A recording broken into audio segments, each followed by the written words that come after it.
Hello everyone, it's me Abid Qafarov from Caspian Watch. Salam hər kəsə, mən Caspian Watch'dan Abid Qafarovam. Hazırda Avropa Şurası Parlament Assambleyasının iyun sessiyasındayım və Azərbaycanda tənqidi səslərin susturulması mövzusunda baş məruzəçi olan cənab Christophe Lacroix ilə müsahibə etmək bizim üçün şərəfdir. Bildiyiniz kimi, iyunun 25-də bu mövzu ilə bağlı ətraflı dinləmə və müzakirə keçiriləcək. Ümid edirik ki, yeni qətnamədə qəbul olunacaq. Cənab Lacroix, bu müsahibə üçün vaxt ayırdığınıza görə sizə təşəkkür edirəm.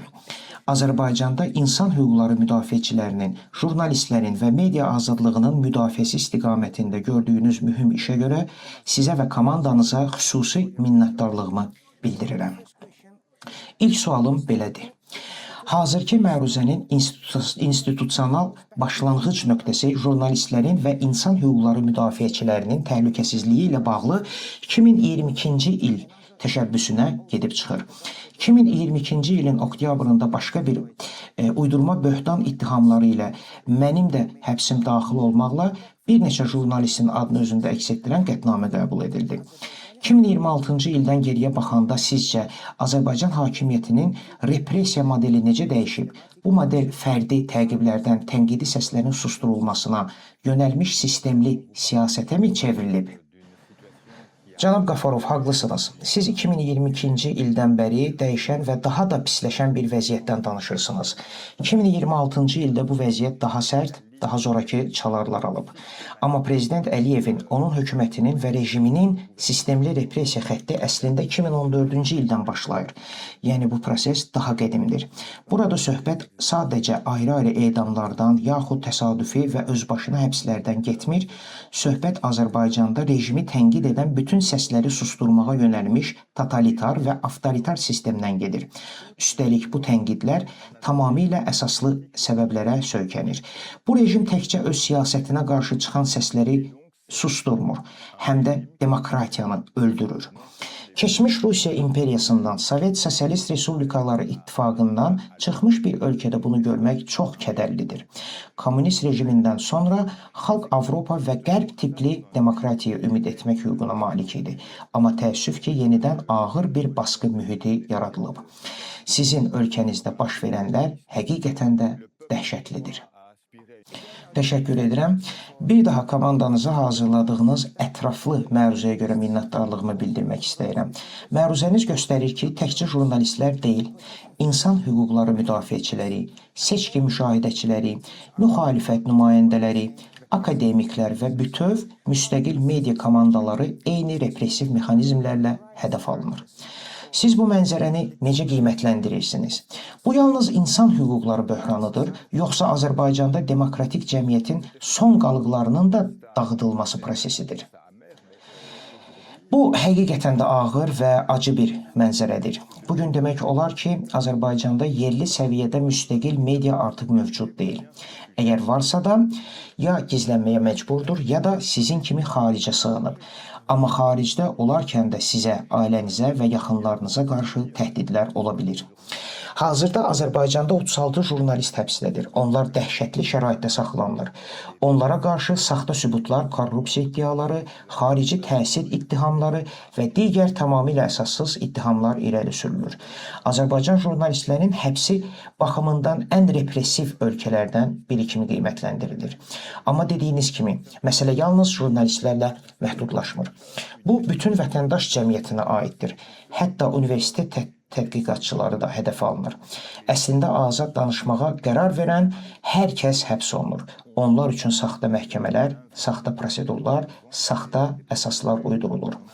İnsanları həbsdə saxlamaq və ağır cəzalara məhkum etmək üçün bütün mexanizmlər işə salınır. Bu da göstərir ki, Azərbaycanda məhkəmə hakimiyyəti icra hakimiyyətindən müstəqil deyil. Məruzənizdə o da qeyd olunur ki, Azərbaycana fakt araşdırıcı səfər mümkün olmayıb. AŞPA üzvləri persona non grata elan edilib. Azərbaycan nümayəndə heyəti isə 2025 və 2026-cı illərdə AŞPA-nın işində iştirak etməyib. Məruzəçinin ölkəyə buraxılmadığı, hakimiyyətin AŞPA ilə dialoqdan geri çəkildiyi bir şəraitdə Avropa Şurası real vəziyyəti necə izləyə və Azərbaycan cəmiyyətinin tək buraxılmamasına necə təminat verə bilər? Doğrudur. Mən də bəzi həmkarlarım kimi persona non grata siyahısındayam. Çünki Əliyev rejimini pisləyən qətnamələrə səs vermişəm. Amma mənim üçün əsas problem bu deyil. Əsas çətinlik sizin də dediyiniz kimi orada baş verənlərdən necə dəqiq xəbərdar olmaq məsələsidir. Bunun üçün sizin kimi müstəqil media nümayəndələri var. Onlar bizi vəziyyət barədə məlumatlandırırlar. Amnesty International kimi beynəlxalq humanitar təşkilatlar hesabatlar hazırlayır. Bundan başqa Avropa Şurası çərçivəsində Nazirlər Komitəsi var və o Avropa İnsan Hüquqları Məhkəməsinin qərarlarının icrasını izləyir. Nazirlər Komitəsi səviyyəsində rübrik iclaslar keçirilir və məhkəmə qərarlarının icrasında gecikən üzv dövlətlər izahat verməlidirlər. Aydındır ki, Azərbaycan hazırda Nazirlər Kabinetinin bu işində iştirak etmir. Buna görə də mən məruzəmdə Nazirlər Kabinetindən tələb edirəm ki, Azərbaycandan bu iclaslara qayıtmağı tələb etsin. Bundan başqa, Avropa Şurası Parlament Assambleyasında monitoring komitəsi var. Bu komitənin vəzifələrindən biri müxtəlif üzv ölkələrdə insan hüquqları vəziyyəti barədə mütəmadi, o cümlədən 3 aydan bir hesabatlar hazırlamaqdır. Mən həmçinin tələb edirəm ki, monitoring komitəsi Azərbaycanda baş verənləri əldə edə bildiyimiz bütün məlumatlar əsasında daha diqqətlə izləsin. Təşəkkür edirəm. Məruzənizdə media haqqında qanuna, siyasi partiyalar haqqında qanuna və qeyri-hökumət təşkilatları ilə bağlı qanunvericiliyə xüsusi diqqət ayrılır.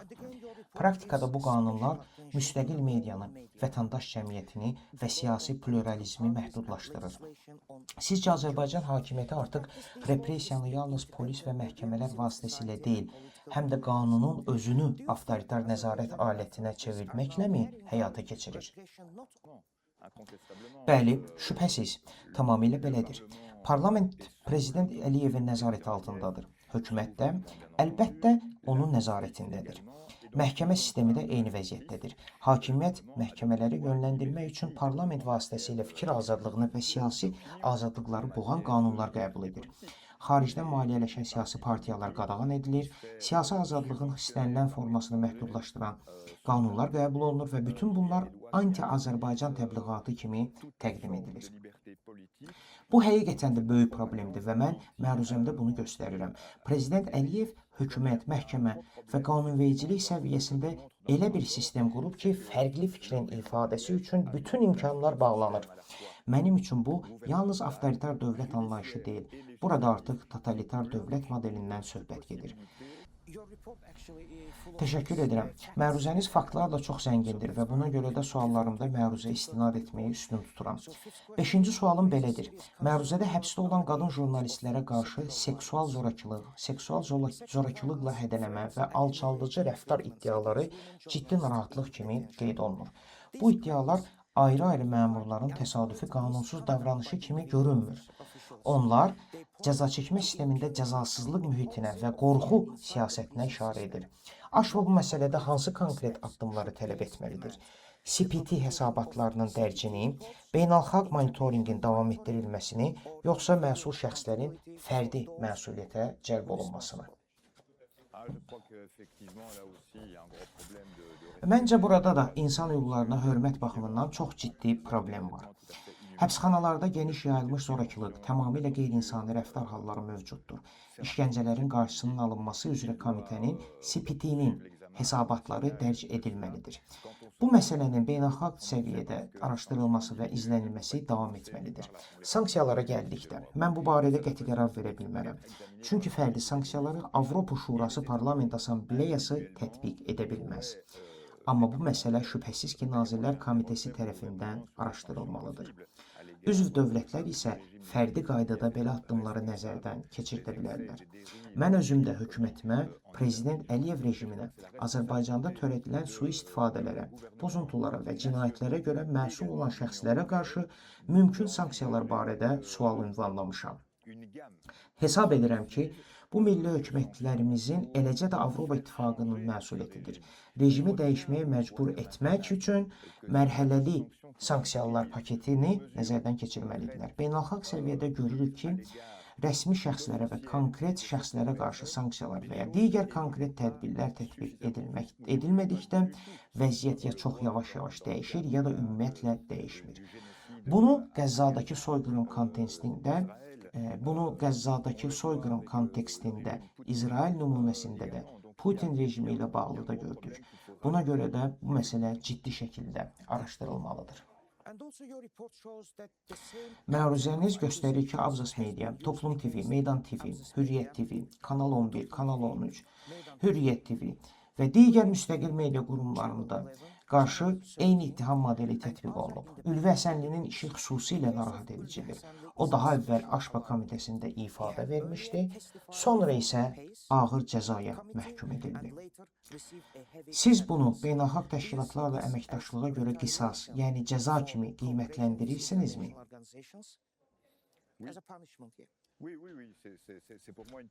Bəli. Bəli, mənim üçün bu açıq şəkildə cəzalandırmadır. Mən həmin iclasda iştirak edirdim. Müstəqil jurnalist cənab Həsənli orada ifadə verməyə gəlmişdi.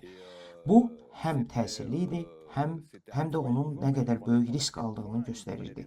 Çünki həmin iclasda Azərbaycan nümayəndə heyətinin üzvləri də iştirak edirdi və biz görürdük ki, o izlənilir, qeydə alınır.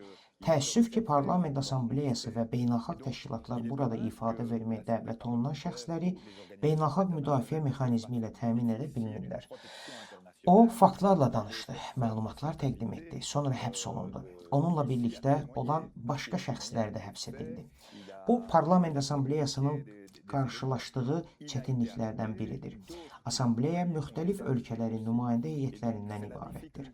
Azərbaycan parlament nümayəndə heyəti isə əməkdaşlıq ruhu ilə deyil, repressiya və araşdırma imkanlarını bağlamaq niyyəti ilə gəlirdi.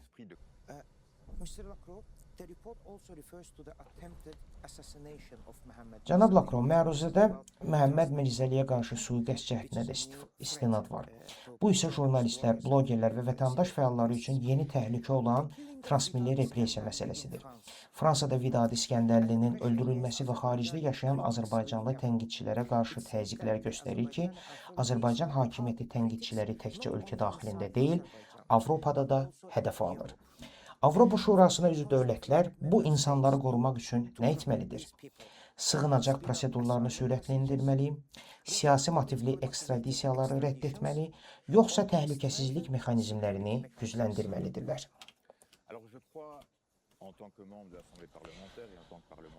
Mən Avropa Şurası Parlament Assambleyasının üzvü və Belçika parlamentinin deputatı kimi hesab edirəm ki, üzv dövlətlər Azərbaycanla münasibətdə riyakarlığa son qoymalıdırlar. Bugün Prezident Əliyev Avropanın hər yerində qəbul edilir. O, Avropa İttifaqı tərəfindən də qəbul edilir. Halbuki o diktatordur. Buna görə də hər bir üzv dövlət bu məsələdə öz mövqeyinə yenidən baxmalıdır. Əlbəttə, burada neftin və qazın qiyməti məsələsi var. Amma müəyyən məqamda qanın da qiyməti var. Mən ingiliscə belə deyərdim. Blood price, yəni qan qiyməti, neftin və qazın qiymətindən daha vacibdir. Hesab edirəm ki, hər bir üzv dövlət Azərbaycandan olan siyasi qaçqınlara və sığınacaq axtaranlara münasibətdə müdafiə mövqeyi tutmalıdır. Bir qədər əvvəl dediyim kimi, beynəlxalq müdafiə mandatları və ya buna bənzər mexanizmlər nəzərdən keçirilməlidir.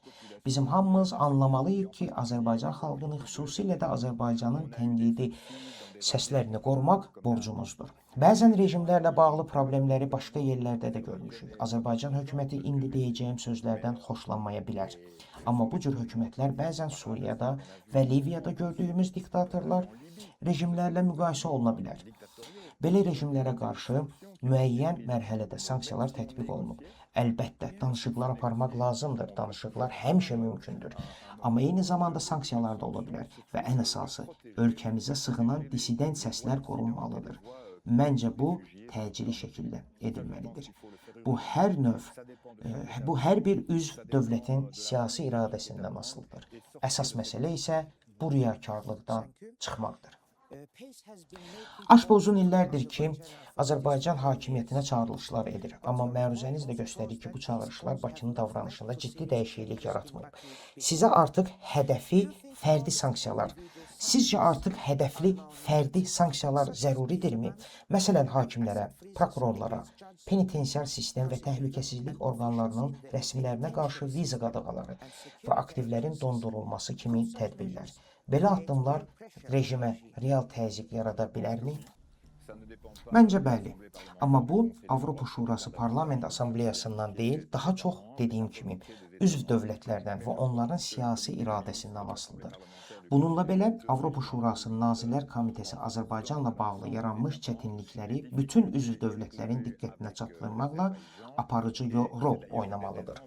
Məruzəmdə Avropa Şurasının baş katibi cənab Alan Bersetdən Avropa İnsan Hüquqları Konvensiyasının 52-ci maddəsini işə salmağı xahiş etməyimin səbəblərindən biri də budur. Konvensiyanın 52-ci maddəsi baş katibə Azərbaycandan bu konvensiyaya nə dərəcədə əməl etdiyinə dair dəqiq hesabat tələb etmək imkanı verir. Bu ilk dəfə olaraq Nazirlər Kabineti səviyyəsində Azərbaycandan, Prezident Əliyevdən və onun hökumətindən hesabat tələb etmək deməkdir. Ümid edirəm ki, bu əsasda Nazirlər Komitesi bütün üzv dövlətlərlə birlikdə demokratiyanın mərhələli bərpası və Prezident Əliyevlə real dialoqun qurulması istiqamətində hərəkət edə biləcək.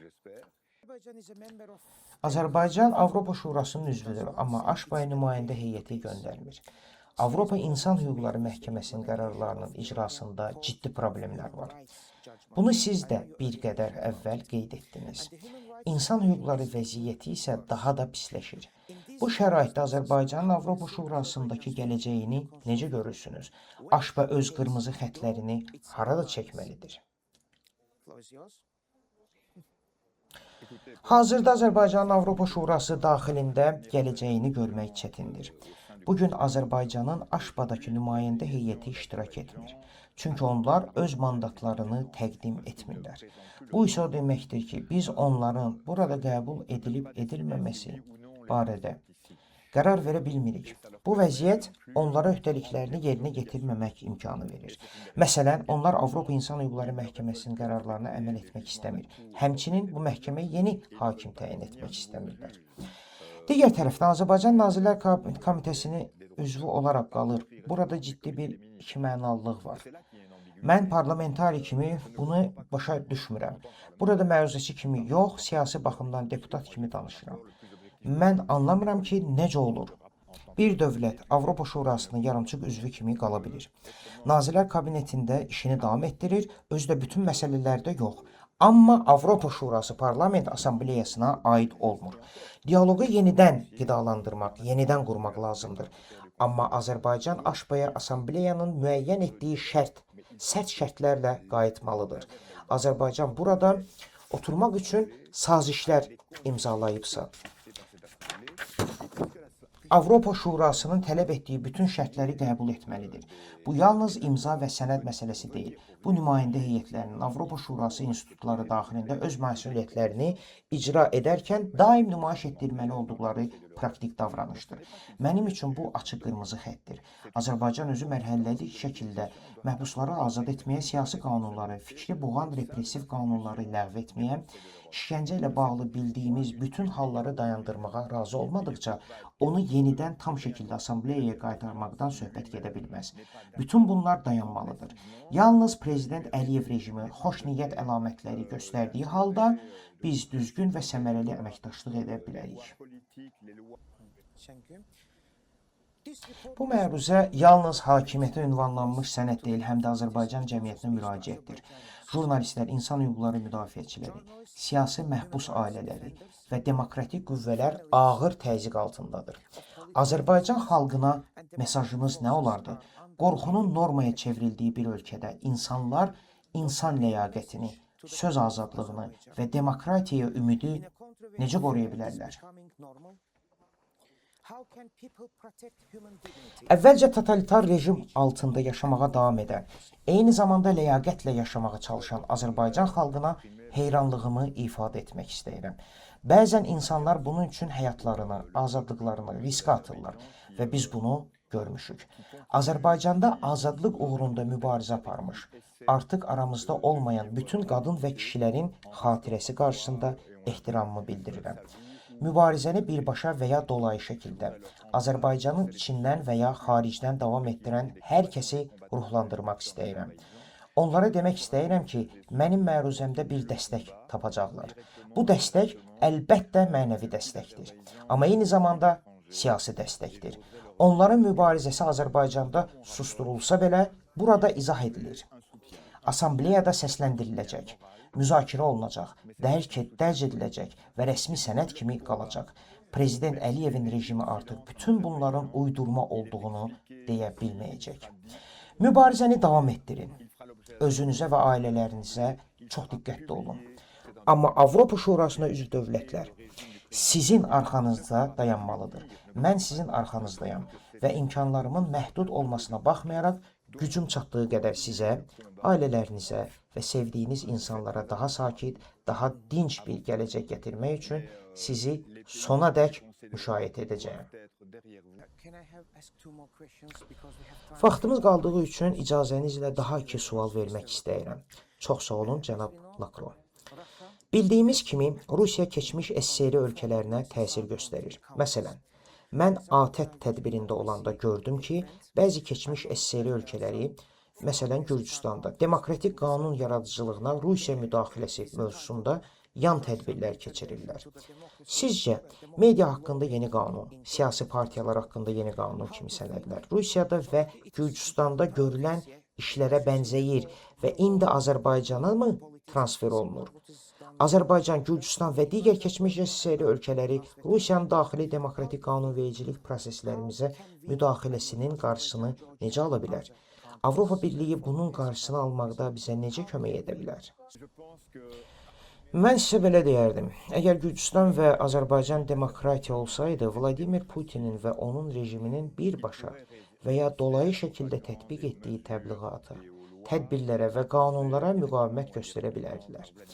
Bunu Macaristanda gördük. Viktor Orban seçkilərdə məğlub edildi və onun yerinə Peter Magyar gəldi. Çünki Macarlar demokratiya, hörmət və Rusiya təsirindən azad olmaq istəyirdilər. Onlar bunu edə bildilər. Çünki orada demokratiya var idi.